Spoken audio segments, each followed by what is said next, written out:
Let us start the topic of chapter 2 economics, rising importance of tertiary sector. आज के समय में tertiary sector का क्या इंपॉर्टेंस है उस पर आज का डिस्कशन है. Rising importance of tertiary sectors. तो the government of developing countries take responsibility for providing basic facilities such as school, hospital, means of transport to all. तो डेवलपिंग कंट्रीज है, वहाँ की सरकारें बेसिक फैसिलिटी को अरेंज कर रही हैं सबके लिए, और कहीं ना कहीं ये बेसिक फैसिलिटीज जो है वो सर्विस सेक्टर से जुड़ा हुआ है, और इसी वजह से टर्सरी सेक्टर का जो इम्पोर्टेंस है वो बढ़ता जा रहा है. वही बात करें डेवलपमेंट ऑफ एग्रीकल्चर और इंडस्ट्री. एग्रीकल्चर और इंडस्ट्री के डेवलपमेंट के साथ साथ सर्विसेज का डेवलपमेंट हो रहा है, जैसे ट्रांसपोर्ट और communication. Life line of economy कहलाता है ट्रांसपोर्ट और कम्युनिकेशन. तो इंडस्ट्रीज और एग्रीकल्चर के डेवलपमेंट के साथ ट्रांसपोर्ट और कम्युनिकेशन का भी डेवलपमेंट हो रहा है. कई तरह के नए मीन्स जो हैं वो डेवलप किए जा रहे हैं. अब लोगों का इनकम लेवल भी बढ़ रहा है, क्योंकि एग्रीकल्चर से कहीं ना कहीं इंडस्ट्रियल सेक्टर की ओर मूवमेंट बढ़ा है लोगों का. Transition of people from agriculture to industries. तो इनकम लेवल भी बढ़ा है, और इनकम लेवल बढ़ा है तो और सर्विसेज की मांग बढ़ी है, जैसे टूरिज्म की, शॉपिंग सेंटर्स की, प्राइवेट स्कूल की, हॉस्पिटल्स की. इन सब का मांग बढ़ा है, और यही कारण है कि टर्सरी सेक्टर का इंपॉर्टेंस बढ़ता चला गया है. These are the points through which we can understand about the rising importance of tertiary sector. Rising importance of tertiary sectors हम लोग इस पॉइंट से समझ सकते हैं कि इस सेक्टर का प्रोडक्शन में क्या इंपॉर्टेंस है. तो कई कारण हैं, क्योंकि आपके बुक के अनुसार 73-74 में primary sector largest producing sector था, लेकिन अब 2013-14 के अनुसार यानी अब तक, क्योंकि बुक का डाटा जो है वो 2013-14 का दिया हुआ है. बुक जो है वो 13-14 का डाटा फॉलो कर रहा है, लेकिन अब तक जो है टर्सरी सेक्टर का इंपॉर्टेंस काफी बढ़ा है. और इवन जो डेटा के बेसिस पर हम लोगों ने मैथमेटिक्स बनाया है, परसेंटेज ऑफ कंट्रीब्यूशन निकाला है, उस कंट्रीब्यूशन में टर्सरी सेक्टर का contribution in compare to primary और सेकेंडरी ज्यादा है. ये साबित करता है कि अब के समय में रिसेंट टाइम में टर्सरी सेक्टर का इंपॉर्टेंस काफी बढ़ गया, और इसका कारण है अदर सर्विसेज का डिमांड. इंडस्ट्रीज डेवलप हुआ, पैसा लोगों के पास आया, इनकम लेवल बढ़ा, तो अदर सर्विसेज की मांग बढ़ी. अर्बनाइजेशन, शहरीकरण हुआ, तो जो है कई फैक्टर्स ऑटोमेटिक डेवलप होने लगे, स्कूल कॉलेजेस की मांग बढ़ गई. क्या ट्रांसपोर्ट और कम्युनिकेशन कहीं ना कहीं एग्रीकल्चर और इंडस्ट्री के डेवलपमेंट के साथ जो है वो बढ़े. तो ये है rising importance of tertiary sector. और बात करते हैं कुछ न्यू सर्विसेज की, जैसे आईटी जो काफी इंपॉर्टेंट और एसेंशियल हो चुका है. आईटी सेक्टर जो काफी इंपॉर्टेंट और एसेंशियल हो चुका है.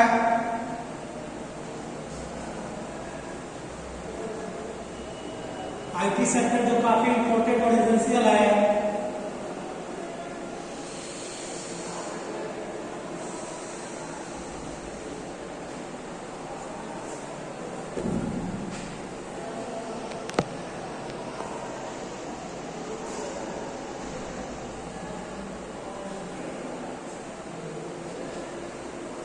यहाँ पर पॉइंट्स आपके दिए हुए हैं.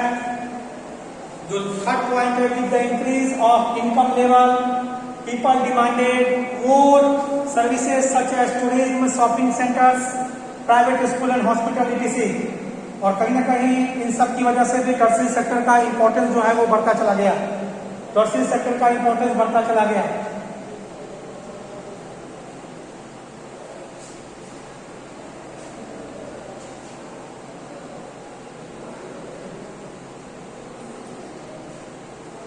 तो 3 इंपॉर्टेंट पॉइंट्स, इसके अलावा आईटी पॉइंट्स भी, अभी आईटी सेक्टर के इंपॉर्टेंस पर भी चर्चा होगी.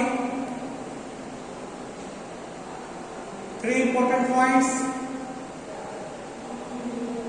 The government of developing countries take responsibility for providing basic facilities such as school, hospitals, means of transport to all.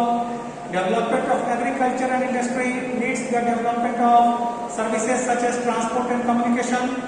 कहा जाता है कि जितना ज्यादा एग्रीकल्चर डेवलप होगा उतना ज्यादा ये, हालांकि इससे भी यह डेवलप होगा, डायरेक्टली प्रोपोर्शनल है, या इस पर डिपेंड है कि यह बढ़ेगा तो यह भी बढ़ेगा, और यह बढ़ता है तो यह भी बढ़ता है। कहीं ना कहीं इंडस्ट्रीज और एग्रीकल्चर को जोड़ने का काम ट्रांसपोर्ट और कम्युनिकेशन करता है, ये सर्विस प्रोवाइड करता है, और इसी सर्विस से ये दोनों सेक्टर मजबूत हो जाते हैं। तो यह भी जो है आज के समय में एक इम्पोर्टेंट वे है जिसके द्वारा टर्सरी सेक्टर का इंपॉर्टेंस काफी बढ़ा है। Importance of tertiary sector,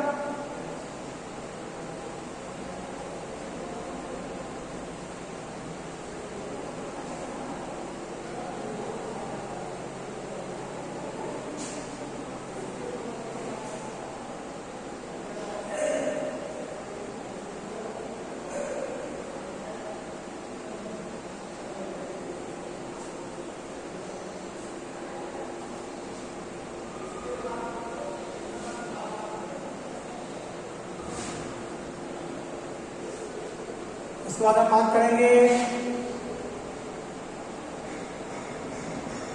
IT. Recently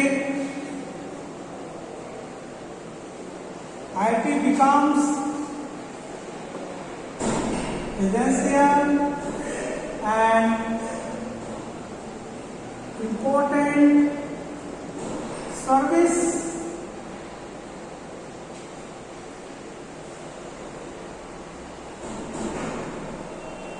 IT जो है information technology, IT stand for information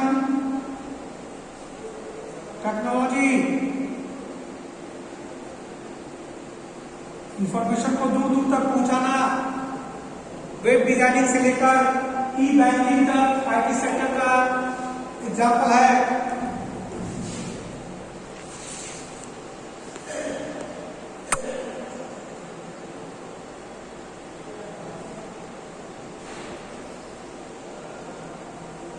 Recently, IT becomes essential and more important. IT stands for Information and Communication Technology. Information and Communication Technology.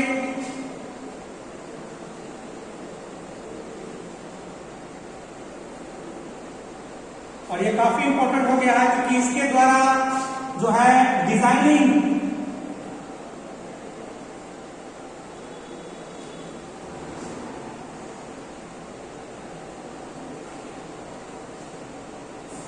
Web designing, E banking कहीं ना कहीं जो है बढ़ता जा रहा है।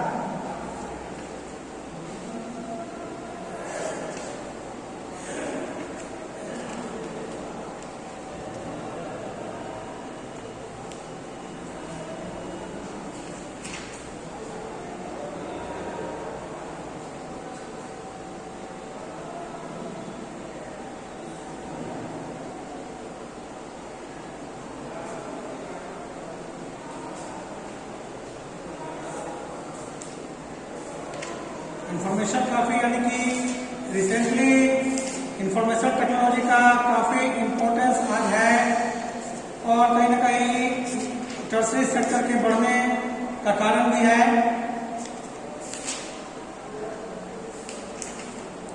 लेकिन अब एक प्रॉब्लम भी हो जाता है,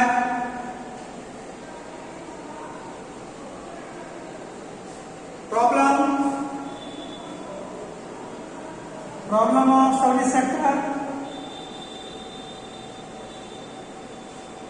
कुछ प्रॉब्लम भी है। Not all of the service sector is growing equally.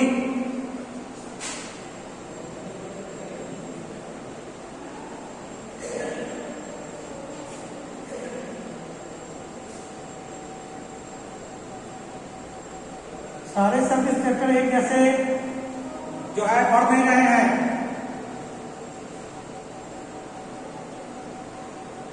Limited number of services that employ highly skilled and educated worker. Limited service need highly skilled people.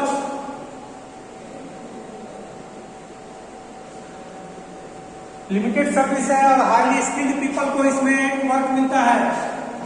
These are the problems of IT sector, service sector. Limited service है और highly skilled people को जो है इसमें job मिलता है।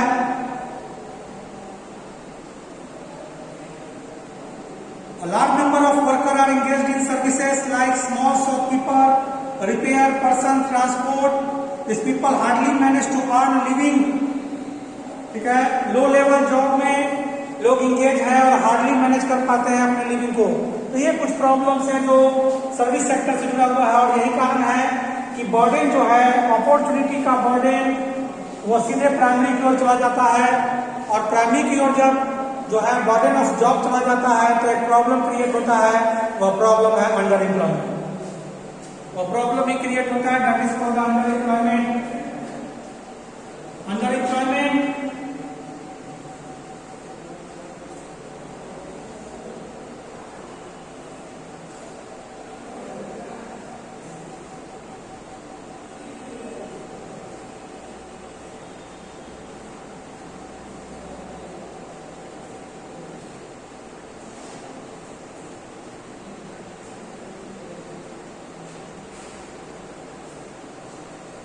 अब एक प्रॉब्लम आ जाता है अंडर एम्प्लॉयमेंट का। क्योंकि प्राइमरी पर ये जो प्रॉब्लम है, यह प्रॉब्लम क्या करता है, ये शिफ्ट कर देता है। जॉब बर्डन जो है वो प्राइमरी पर क्रिएट हो जाता है और इस प्रॉब्लम की वजह से एक नया प्रॉब्लम क्रिएट होता है। वह प्रॉब्लम है अंडर एम्प्लॉयमेंट का। क्योंकि जीडीपी कंट्रीब्यूशन ज्यादा है और half of working population engage in primary activity. More than half of working population engaged in primary sector। आधा से ज्यादा वर्किंग पॉपुलेशन जो है वो प्राइमरी सेक्टर से जुड़ जाता है और खास करके एग्रीकल्चर से, मेनली एग्रीकल्चर,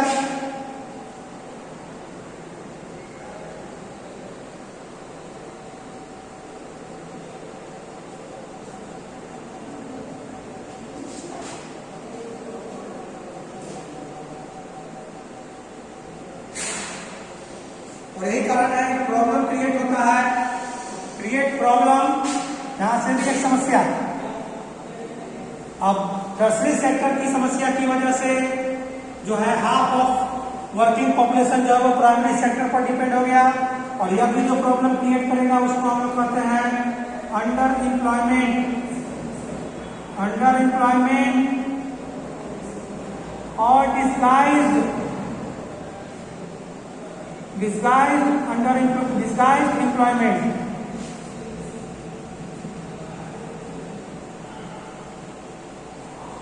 अंडर एम्प्लॉयमेंट और डिस्गाइज्ड एम्प्लॉयमेंट।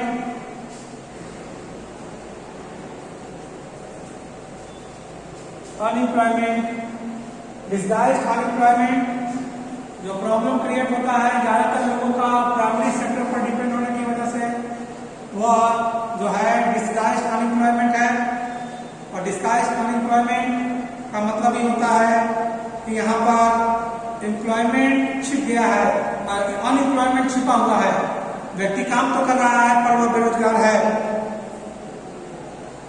मोर people work than actual needed. Underemployment का मतलब क्या होता है, मोर पीपल वर्क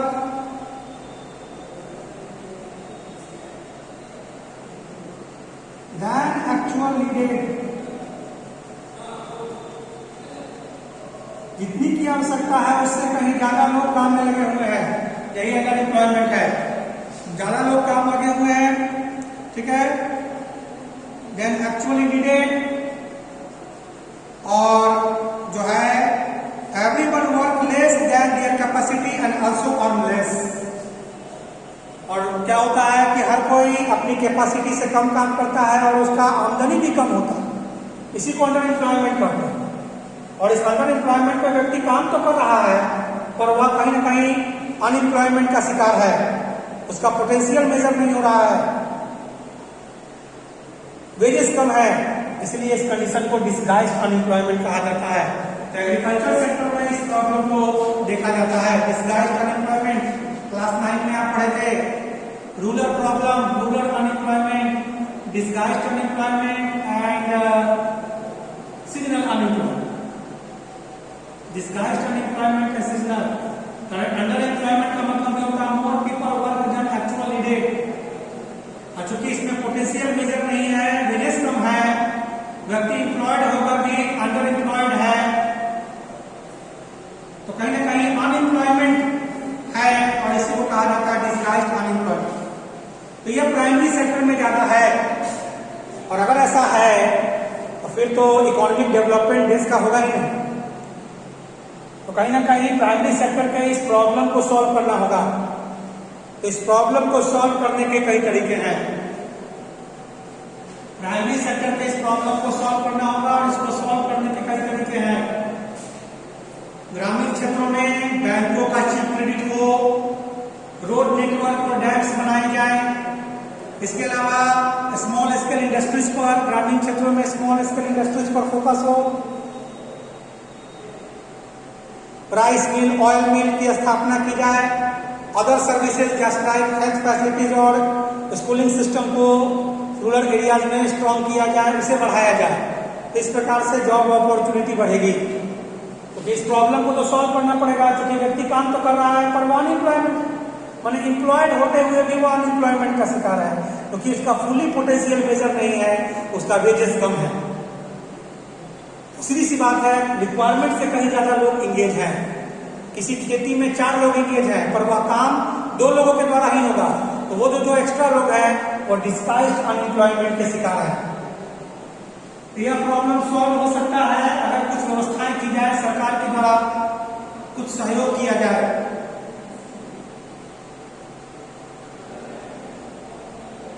सरकार अगर कुछ सहयोग करे तो इस प्रॉब्लम को सॉल्व किया जा सकता है, डिसगाइज्ड अनएम्प्लॉयमेंट को सॉल्व किया जा सकता है।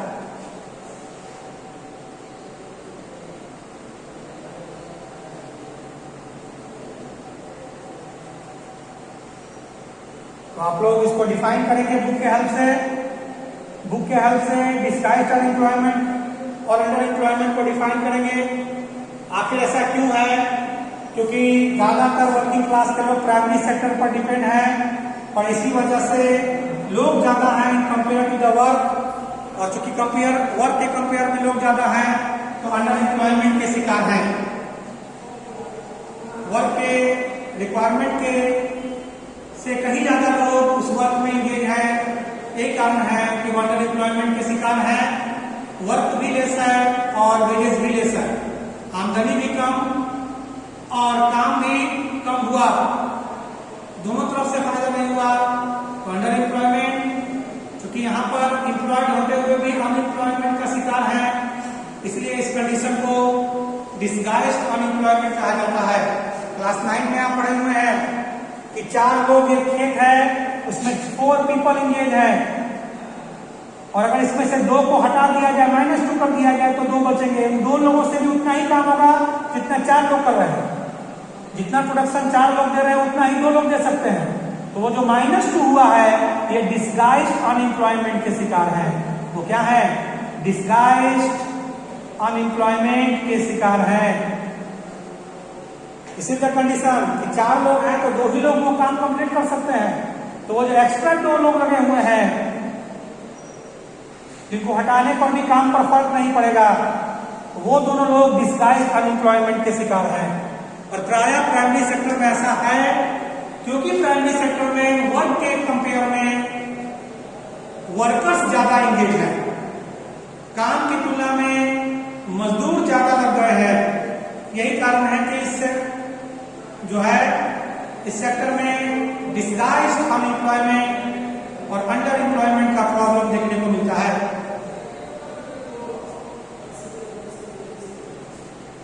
तो इसको सॉल्व भी किया जा सकता है।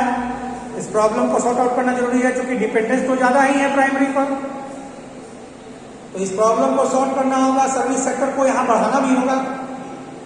तो सपोर्ट करने के लिए बैंकों के द्वारा लोन चीप क्रेडिट हो ताकि फार्मर्स को सहायता मिले, वो टूल्स खरीदे, वो प्रॉपर एग्रीकल्चर कर सके, उसे एक सपोर्ट मिले। प्रोडक्शन ज़्यादा होगा तो प्रोडक्शन को बेचने के लिए वो मार्केट जाएगा, मार्केट को डेवलप किया जाए, रोड नेटवर्क को डेवलप किया जाए। रोड नेटवर्क डेवलप होगा तो डिफरेंट व्हीकल्स जो है ऑपरेट होंगे, कई लोगों को काम मिल जाएगा, रोड कंस्ट्रक्शन में लोगों को काम मिल जाएगा, आमदनी बढ़ेगी तो अदर फैक्टर्स का, अदर फैसिलिटीज का डिमांड भी होगा। ग्रामीण क्षेत्रों में छोटे मिल्स की स्थापना, स्मॉल स्केल इंडस्ट्रीज की स्थापना की जा सकती है और स्मॉल स्केल इंडस्ट्री की स्थापना करके कई मजदूरों को काम दिया जा सकता है, जिससे जो एग्रीकल्चर पर बर्डन है, खेतों में जो बर्डन है वो कम होगा, वो मिल में काम करेंगे और उनकी आमदनी बढ़ेगी। इसी के साथ साथ जो है स्कूलिंग सिस्टम, हॉस्पिटल्स, ये सब रूरल एरिया में डेवलप किया जाए, इससे भी जो है एम्प्लॉयमेंट अपॉर्चुनिटी बढ़ेगा।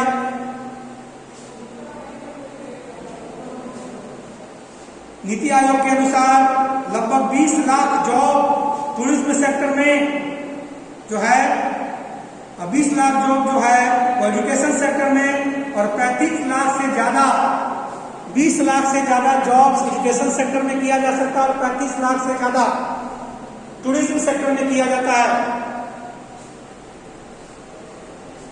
क्षमता है, बस डेवलपमेंट करना है।